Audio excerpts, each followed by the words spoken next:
ગ્રામ્ય પંથકમાં ખેડૂતોને વ્યાપક નુકસાન વેઠવાનો વારો આવ્યો છે। બંબોજ, વીરપુરા અને ગોવિંદપુરા સહિતના જે આસપાસના વિસ્તારના ખેડૂતો છે જેને વ્યાપક નુકસાન, જેમાં ઢાઢર નદીએ તારાજી સર્જતાની સાથે જ ખેડૂતોને પડ્યા ઉપર પાટું જેવી સ્થિતિ, કપાસના ઊભા પાકમાં પાણી ભરાતાની સાથે જ નુકસાન વેઠવાનો વારો આવ્યો છે। ઢાઢર નદીના પાણી ફરી વળતાની સાથે જ કપાસના પાકને મોટા પ્રમાણમાં નુકસાન પહોંચ્યું છે।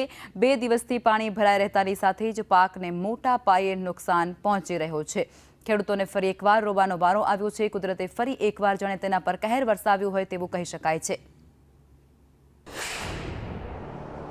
સંદેશ ન્યૂઝ ગ્રાઉન્ડ ઝીરો રિપોર્ટ અત્યારે પહોંચ્યું છે ડભોઈ તાલુકાના બંબોજના ગોવિંદપુરા ગામે કે જ્યાં ઢાઢર નદીએ હાલ વિનાશ વેર્યો છે। ત્યાં ખેતરોમાં મોટા મોટા કપાસ, કેમ કે ખેડૂતોએ અહીંયા લાખો રૂપિયા દવા, ખાતર, બિયારણ અને ખેડ કરીને જે તૈયાર ખેતરો કર્યા હતા, ત્યાં ઢાઢર નદીના પાણીએ હાલ વિનાશ વેર્યો છે। અને વાત કરવામાં આવે તો સમગ્ર ખેતરોમાં પાણી અને હાલ તમામ જે પાક છે કપાસ તે હાલ ડૂબી ગયો છે અને ખેતરોમાં પાણી જ પાણી દેખાઈ રહ્યા છે। જ્યારે ખેડૂતોને હવે રોવાનો વખત આવશે।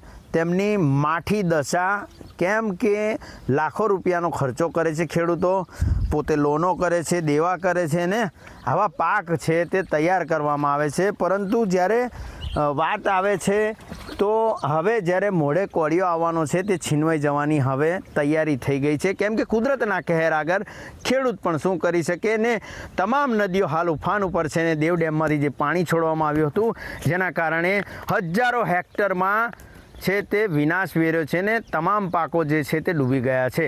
કેતન કુમાર, સંદેશ ન્યૂઝ, ડભોઈ, વડોદરા।